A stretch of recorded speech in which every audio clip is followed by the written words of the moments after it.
HRN listeners. As we celebrate our 15th year, we are deepening our commitment to giving voice to the next generation of food systems storytellers, and we need your help. Our internship and fellowship programs help activate new possibilities for underrepresented and underestimated young people through experiential journalism, audio engineering, and production training. Through these unique programs, HRN helps food equity stewards build essential workforce readiness skills that expand their potential and foster economic mobility. Please consider supporting these critical programs. And with a minimum donation, you can be entered to win a dinner for two at an amazing restaurant in one of 8 cities and tickets to a concert at a great venue in one of those cities. We have incredible partners across the country who have donated, as they also share our passion for helping to educate the next generation of food systems storytellers. Check out heritageradionetwork.org/15 to donate and enter to win today. That's heritageradionetwork.org/15 to donate and enter to win today. And make sure you donate before March 31st. Thank you. Today's program was brought to you by Union Beer. For more information, visit greatbrewers.com. Hi, this is Celia Kutcher, host of Animal Instinct, and you are listening to Heritage Radio Network, broadcasting live from Bushwick, Brooklyn.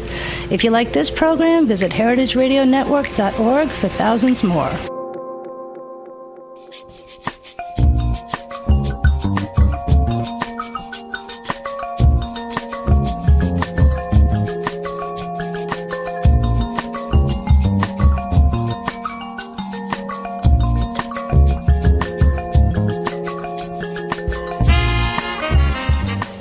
Good evening and welcome to Foment About It on heritageradionetwork.org. I'm Mary Izette. And I'm Chris Kuzmi. And we're your co-hosts through this weekly journey of all things fermented. On Stitcher, iTunes, and archived also here on heritageradionetwork.org. All right, so we'll start with some announcements before we get to the main guests. First up is Heritage Radio Network, this absolutely wonderful not-for-profit radio station that is providing you with this podcast, has had a Kickstarter going to help rebuild their website to make it more user-friendly, more user-interactive, and just overall better, period. So they made their Kickstarter. They now have $37,673 pledged of their $35,000 goal. There are 22 hours left to go. That's it, 22 hours, and they'd really like to make their stretch goal. So please help us out if you go to Kickstarter.com and search Heritage Radio Network, or actually if you just Google Heritage Radio Network or your, search engine of choice, Heritage Radio Network Kickstarter, you will find a way, and you have a chance in the next 22 hours to not only help support this amazing station and shows like ours, but there's some really good prizes. So check it out. Kickstarter.com, Heritage Radio Network. That's right. Speaking of helping out, Brunity is holding its second event this Sunday, May 17th. As many of you know, the Lower East Side, Manhattan, got hit with a pretty devastating blast, which affected local businesses such as Jimmy's No. 43, Burp Castle, as well as many other places. Some people were displaced from their homes for a moment. And we are holding an event called Suds in Solidarity. It will be held at the 6th Street Community Center on 6th Street between Avenue B and C. Tickets are $25 in advance, $30 day of, Sunday, May 17th. You can go to brunity.com to find out more information about the event. We're serving some homebrew. Mary's got some crazy stuff going on. What'd you bring it? Be ahoy. Be ahoy is what you're bringing. Or a Swanky, or maybe both. Or. It's going to be very fun. And you should come. That is this Sunday, by the way. So if you're in New York City and you're looking for something delicious to do on Sunday, go grab your ticket. Brunity.com, BREWNITY.com. All right, so we're in the midst of the second annual Queens Beer Week. So it started on May 8th, and it continues through the 17th, which is this Sunday. So I don't know, you guys outside of New York City might not know, but the borough of Queens has more breweries than any other borough in New York City. So we have just reached 7 breweries and 1 cidery in the absolutely amazing borough of Queens, and they are celebrating their beer all week long. So not only does this mark the second week of Queens Beer Week, but it's the newest, the 7th brewery opening in Queens called Long Island City Beer Project. Kuzme? Long Island City Beer Project with Gianni Carici, Damon Oscarson, and brewer Daniel Acosta making amazing beers. It's very exciting. We're so excited to have them on the scene now. Friday night at Alewife, they will be there at 8 p.m.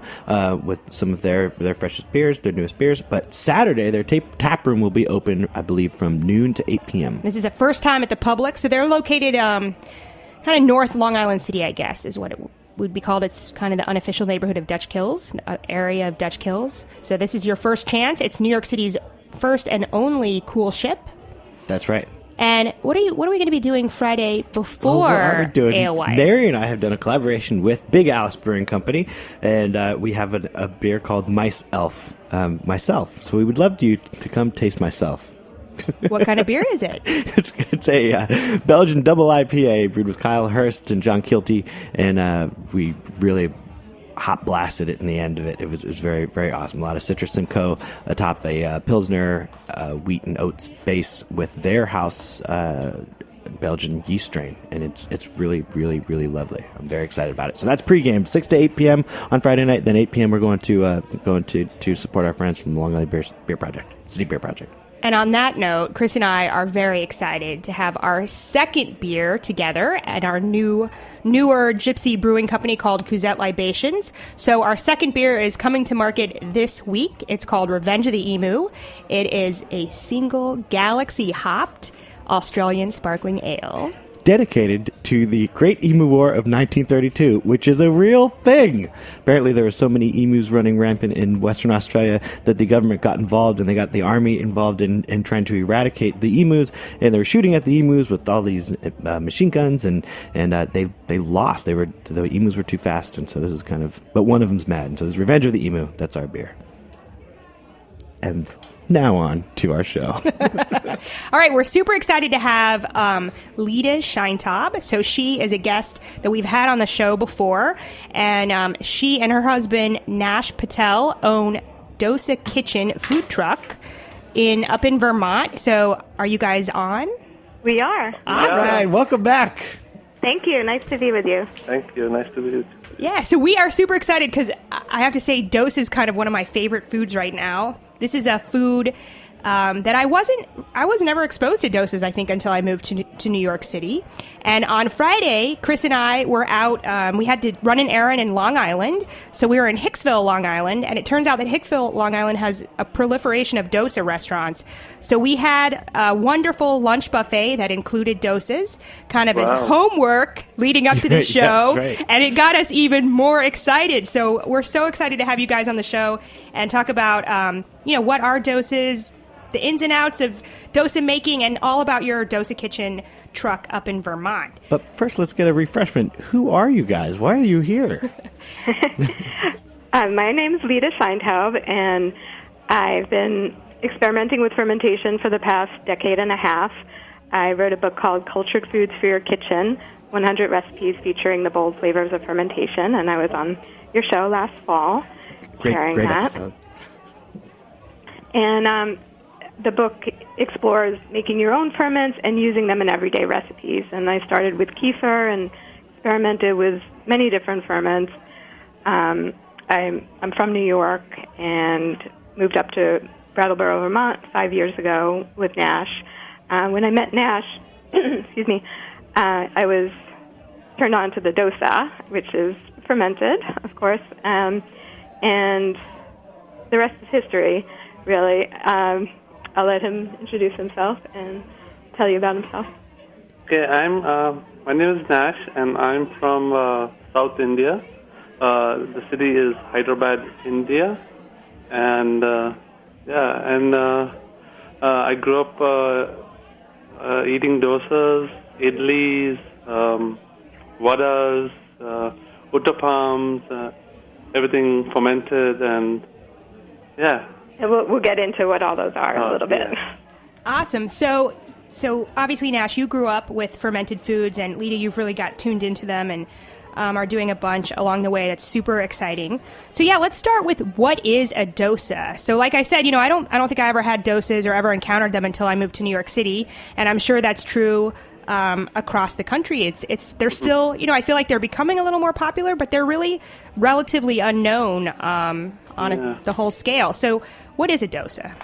A dosa is a fermented rice and lentil crepe that's crispy and tangy and delicious. And it's naturally gluten-free and dairy-free. It's eaten by millions of Indians every day, as that's a staple food, rice. It's the rice and lentils are soaked and 4 hours, and then they are fermented for another 8 hours, 7-8 hours. Then it's brown. And then you grind it into a batter, and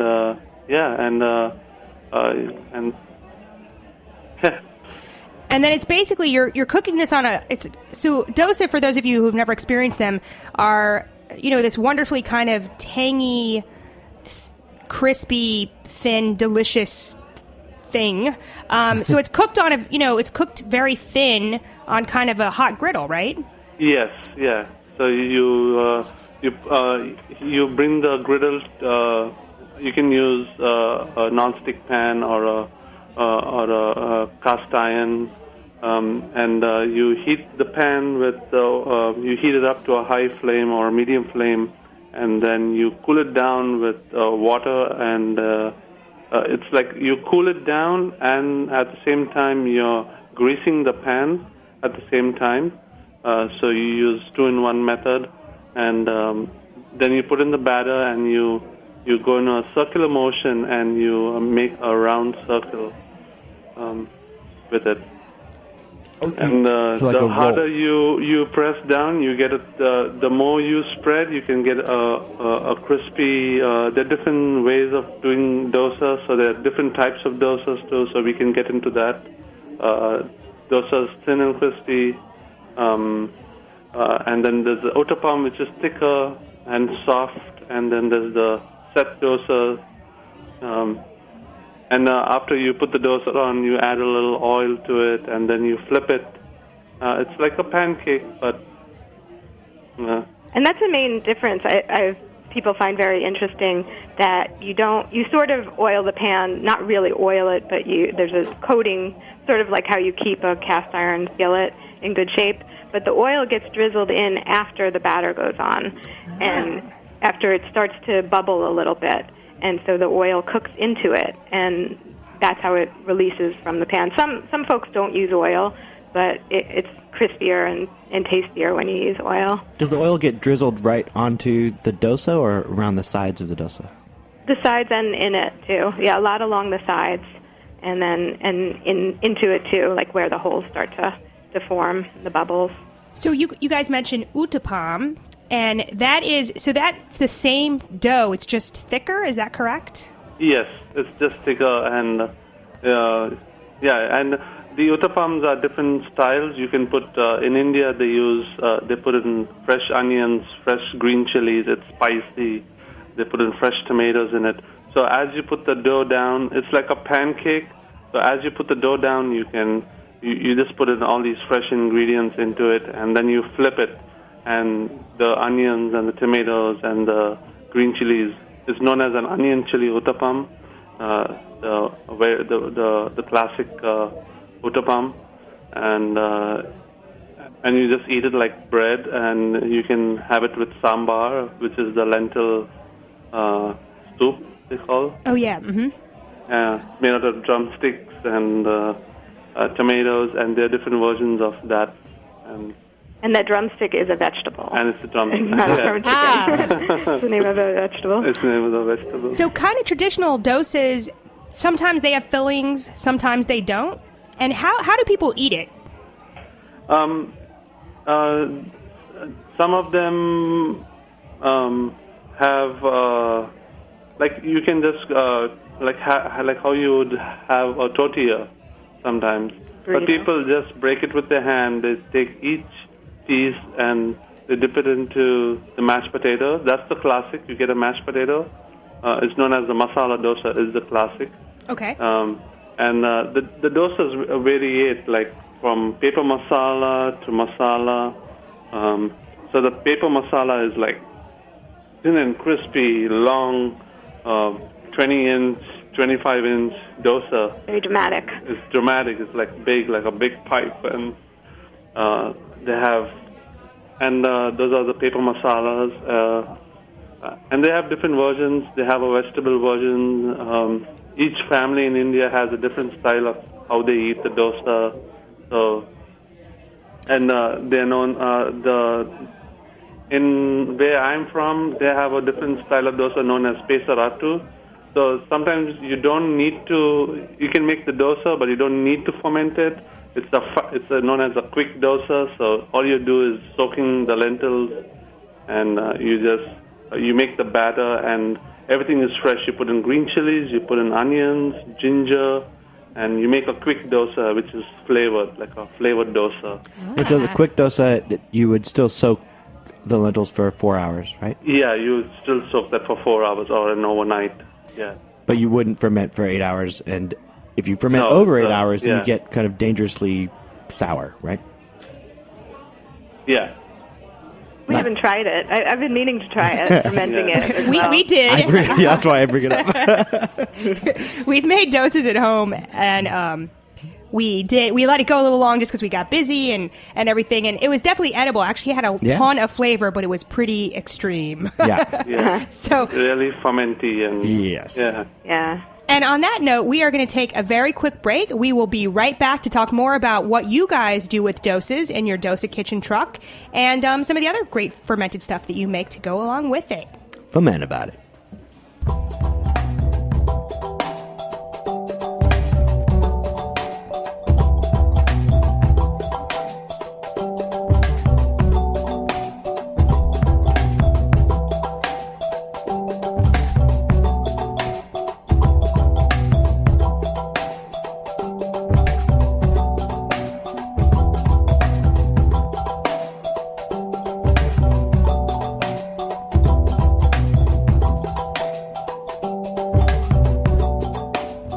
In 1996, El Knife & Son acquired Union Beer Distributors, which was originally located on Union Avenue in Brooklyn, but has since expanded to its present location alongside the English Kills Canal in Williamsburg, Brooklyn.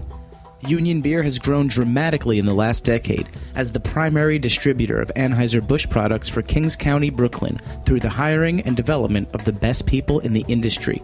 In 2003, Union Beer acquired a powerful catalog of specialty brands, which immediately positioned them as the craft beer supplier to accounts in Manhattan, Brooklyn, Queens, and Staten Island.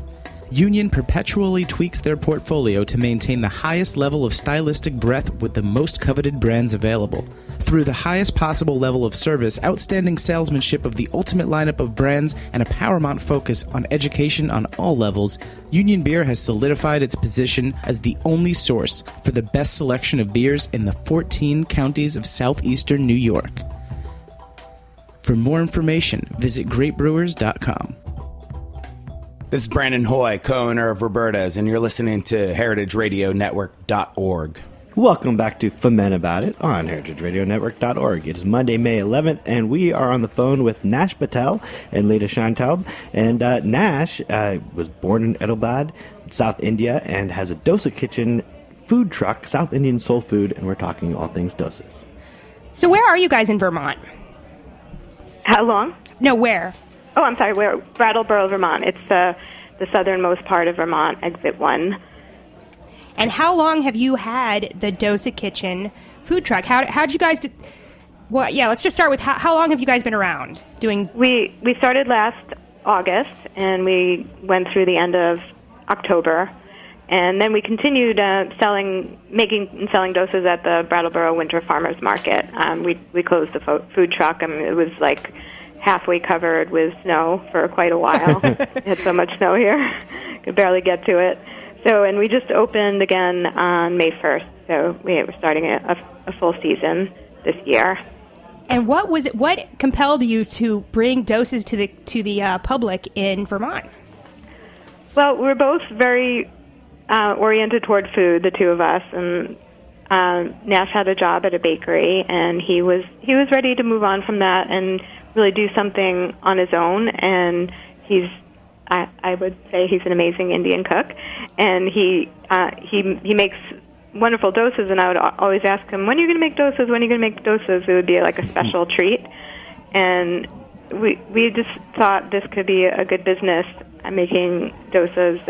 Nobody has that around here. That we're actually the only South Indian eatery in Vermont. And people seem to love them, and they're gluten-free and dairy-free, and everything you serve on the truck or from Dosa Kitchen is gluten-free, right? All your offerings? Yeah, that's right. Yeah, it's pretty easy to do when your main base is gluten-free. That's true. So let's talk about I have the menu. We have the menu sitting right in front of us. So you guys offer several different fillings for dosa plates, and then you also offer dosa wraps. So let's talk about, you guys do a curry of the day as well as a couple of other standard curries. So let's talk about developing. How do you guys choose your curry of the day? Well, the first day of the season, we went with the masala dosa. That's the mashed potato because it's classic. So we thought we'd open with that, and we still had potatoes from the winter, so that plays a big part in what we choose. Over the winter, we did a lot of sunshine squash and butternut squash because went through the whole winter. Mm-hmm. So we'll go seasonal, and this week we're planning on making a fiddlehead fern curry because those are in season. Awesome. Yeah, Ram. And rams. Yeah, rams are coming next. So those are for the vegan curries, and we always make a chicken curry. It'll be a slightly different style depending on what Nash feels like cooking, but usually a coconut base, and then we do a local lemongrass pork curry, which isn't totally traditionally Indian, the lemongrass, but we just love it, and it makes a great filling. Cool. And then we'll have specials, like on Cinco de Mayo, we did a pork tinga. It's a chipotle pork stew, because really so many fillings go with a dosa. It doesn't have to always be Indian. I can imagine. Absolutely. That sounds amazing. So let's talk about, you guys have a series of dosa wrap. What is a dosa wrap? So the wrap is a thicker, it would be an uttapam, what Nash was describing before, thicker version of the dosa, thicker and smaller. And it's a perfect wrap material. I was making a falafel, and sort of a different kind of falafel made with nuts. And I thought this would be perfect wrapped into a dosa. And we tried it out, and we put tahini sauce on it and cabbage salad and wrapped it up, and it was perfect. And it holds all our fillings. So you'd have chicken in it or pork, and it's a nice grab and go kind of lunch option. Just for people who work in town here, and they can get it, and it's a little more affordable than the larger plates, or if you're looking for something a little smaller. Cool. And you have everything from a vegan curry to, like you mentioned, your nutty falafel, to a kimchi wrap. You have a Grafton cheddar, which is a local cheese, right, and a cheese and sauerkraut wrap. So where do you guys, are you making your own kimchi and sauerkraut? Are you sourcing that locally? Yeah, we make our own kimchi and sauerkraut. We spent a lot of time this winter making it while both kinds, the Napa cabbage and the other cabbage, were in season. We filled 3 refrigerators full of the kimchi and the sauerkraut, and we'll be able to use it up until we can get more of it. And we use the sauerkraut in a salad.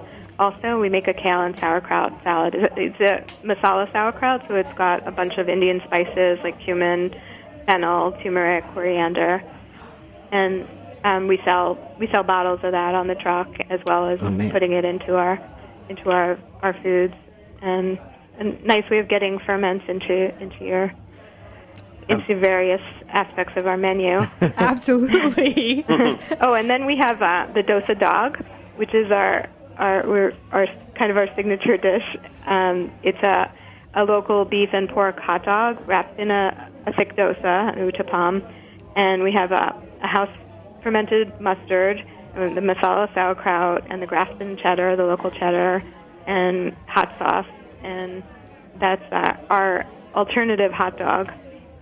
And people really like that one. That's so fun. All this is fun. And you have beet kvass. Yeah, right. We have a beet kvass. And we were talking about that on the show last time, I That's think. right. The recipe. Yeah. So we make the kvass and we sell it on the truck. Slowly people are catching on a little bit to beet kvass. You don't expect to see it on an Indian food truck. Right. But really cool thing that we do with it is when we're at the bottom of the jar, we take those beets and we chop them up and we throw them into the salad, and it looks really beautiful that way. And I was having this idea about taking the beet kvass and maybe making it into a slushy, and wondering how would that be. You should see Mary's face right now with that one. That was, yes, please try it. Let us know. That sounds amazing. Also, I think that's cool that you mentioned that you're using the leftover beets in a salad, because that is actually a question I see quite often on the internet, or that I've heard people ask. When you make a kvass, what do you do with the leftover beets? So I think that's a great way to use them. And then I have to ask, you have something called a Vermont Sweetwater soda. What is a Vermont Sweetwater soda? It's a local brand here, and it's really delicious. I'm really opposed to selling commercial sodas in general, and I really like this brand because it's local and it's much less sugar than typical sodas. And they have all different flavors, a root beer, cola, bunch of fruit flavors. And they also have a maple seltzer, which is made from the sap of the maple tree. Ooh, that sounds awesome. Yeah. It's just slightly sweet and really refreshing. How often does your menu change? Well, we have a sort of a set menu that you're looking at and folks can see on our website. And that it's pretty set for the summer, but we'll add specials, and since the curries can change, they can change every couple of days, or every day, or every week. And what about the chutneys? Chutney, we generally do a coconut chutney. And once tomatoes come into season, A tomato chutney. yeah, we love that one. We love tomato chutney. What is a chutney, and how do you make a chutney? A chutney, it's really simple. You take in, you need to get fresh coconut. Fresh coconut, it's known as we add a green chili to it. We had a little bit of ginger, and you can put either coriander to make it green, and lentils is known as dahlia. It's known as chana dahlia. So it's like a soaked lentil, which is ready.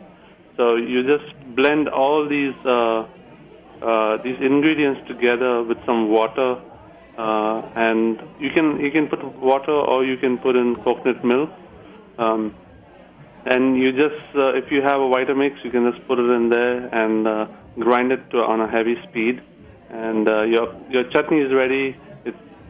And then to finish the chutney, you need to do a tempering process, which is done all over India. You take in hot oil, bring it to a high temperature, and then you put in 3 ingredients. You put in red chilies, dried red chilies, mustard seed, and curry leaves. And once they all, you put in one item at a time. You put in the red chilies first, and you get this smoky flavor. And then you add that oil to the lentils, and then you cover it. It's a process, and then the smoky flavor remains in the chutney for a while, and then you remove it, and then you can just have it with your hot dosas. Mm-hmm. Are some and there are different versions of the chutney. Like you can have a sesame chutney. You can make all different types of chutneys: coconut chutney, plain coconut chutney, without any tempering process. You can do a coriander chutney.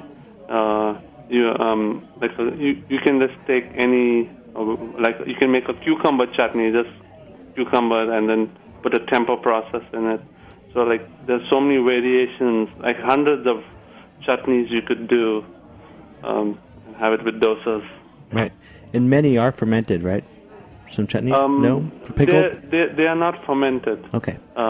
they are all fresh chutneys. And what would be the tip? So when I would say dosas for home cooks. If you don't have anywhere around you that makes a dosa, and you want to make it at home, what would I find that they're a little bit tricky. What would be tips for people that are looking to make their own dosas? I would start off with an uttapam because it's thicker and there's less chance of failure, less chance of it tearing, and then start making your dosas thinner and thinner. And the great thing about it is that you even if they tear or they look funny, they're going to taste delicious as long as you cook it through. Absolutely. So you just keep practicing and it'll come to you. Yeah. And what kind of ratio do you guys recommend for people that are starting out? Ratio of rice to lentils, and what type of lentils, or does that really matter?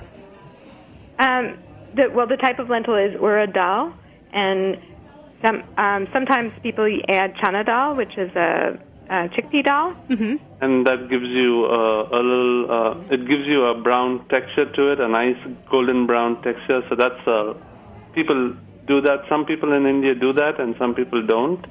So it's various places they do and don't. Most restaurants, I think, add a little chana dal that gives you that golden brown texture, the color to the dosa. Otherwise, if you don't add it, some of the dosas are homemade and they look white. So. And the dosa recipe is in one of our dosa recipes is in my book, Cultured Foods for Your Kitchen. Awesome. Folks can take a look. Where can we find that book? You can find it in your local bookstore, hopefully, and online everywhere. You can get it. Awesome. Well, thank you guys so much. I hope for those of you out there that have never tried a dosa, please go out and seek a dosa at one of your local joints or when you travel. If you happen to be lucky enough to be in Brattleboro, Vermont, please check out Dosa Kitchen, South Indian soul food truck. Thank you guys so much for being on the show, and you're very inspiring, and I'm really hungry for a dosa now. Absolutely. Lita and Nash, we will see you in Brattleboro. Awesome. Oh, thank you. Please.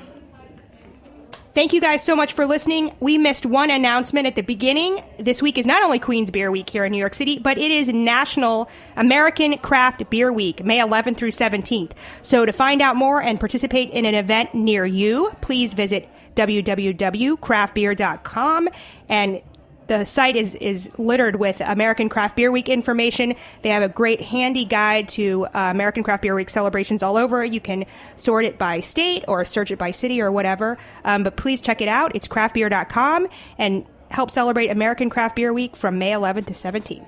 American craft beer and South Indian soul food. Absolutely. They go great together. Cheers. Cheers.